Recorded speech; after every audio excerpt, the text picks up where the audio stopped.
Well, Halloween is over, and so we're bulldozing right into November, and it's time to start thinking about Thanksgiving. And Diane Gottsman is joining us to help you get through that very first Thanksgiving. It's so good to see you. Nice to see you. Thanks for bringing me the apron. Oh, yeah. Look at mine, too. I know. Very cute. You know what? I was getting all of my props together for this segment, and I started looking in my kitchen.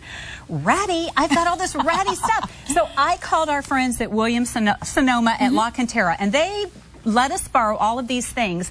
And you know, whether it is beautiful things like they offer us or something that you have in your cupboard, we need certain essentials. And that is one of the tips. You've got to make sure that you've got the right essentials. I have a funny story for you, because if you don't have a pair of these lying around the house, you can't get the turkey out of the pan. It's true. Yes. The funniest thing is watching my husband with, like, you know, a spoon and a giant spatula, and then it's all cattywampus, and then it falls over. So these are perfect. The turkey lifters are essential. And here is the deal.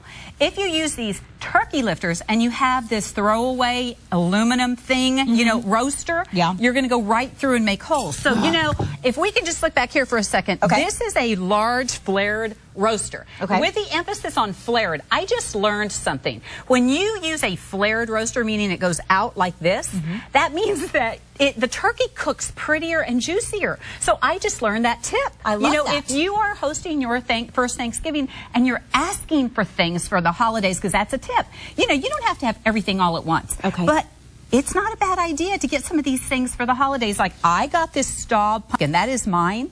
I got that for a birthday gift because I love orange and I love pumpkins. And you can use that for a soup or a cider. And, you know, that's another tip. When your guests walk through the door, have a pot, whether it's a ratty old pot or whether it's a fancy pot of cider on the stove, because it welcomes them. Good. I love that. You know, colanders are another thing that you need, you know, multiple sizes. And, you know, if you're cooking that turkey, you need to know whether it's cooked or not. Even that little pop-up thing, you know, I get the turkey that has that pop-up thing. Sometimes it works, and sometimes it doesn't. Essential. I had to make, like, I lost mine, and I was like, oh, how do I know when the turkey's done? I have no idea. I know. You know, my mother-in-law says you just poke it and hope that the juices run clear. But I tend to rely on something like a thermometer just to be safe. They say wiggle the leg. I don't know. And here's another option. You know what this is? It's not it's a turkey thermometer, and it's digital, so this is a big number on the screen. You know, so for people like me that can't see very well without their reading glasses, you might need that. Yes, and don't wing it. Here are some measuring cups if you're making your pie, you're making your dishes. If you're a great cook and you know a pinch of that or a pinch of that, but if it's your first Thanksgiving, you may not know. So make sure that you're measuring. And here's a couple of other important tips that I love.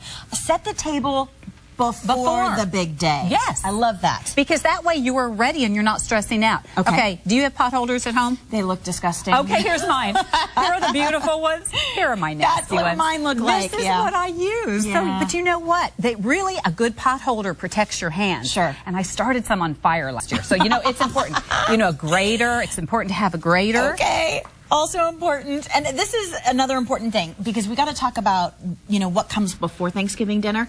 When people come into the house, they're hungry. But I don't want to overfeed them because I want them to enjoy my turkey. So what do I do? Have a few nibbles. But don't have so many that they're full, and then they don't want to eat. And have a little cheese tray or some little snackies, but not a lot. And when you get to the table, don't change the place cards. That's another tip.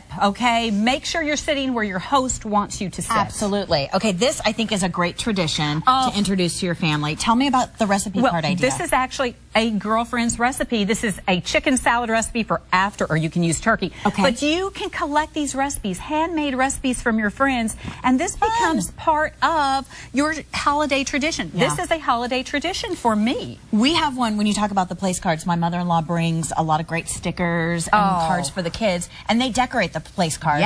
And our family members save them every year just to see how they've, you know, put in a jar and talk about it. And you know, another tradition would be to use butcher block paper and have everybody, either kids draw or the adults write what they're grateful for and go around and talk about it, because that is part of a memory. I think that's a great idea. And you know, you don't have to You don't have to make everything. You can buy it. Here's a pecan pie I bought just for you. Yeah. And you know, these cookies over here just on a cute little dish would be nice at the end too. It's all on how you present it. Take a look at Diane's table and think ahead, get it set the day before, and start new traditions with your family. And of course, that'll keep everyone happy, which is a big goal on Thanksgiving. And the host should have a good time too. That's right. Mix Bring her a and glass match, of wine. borrow. Sure. That's right.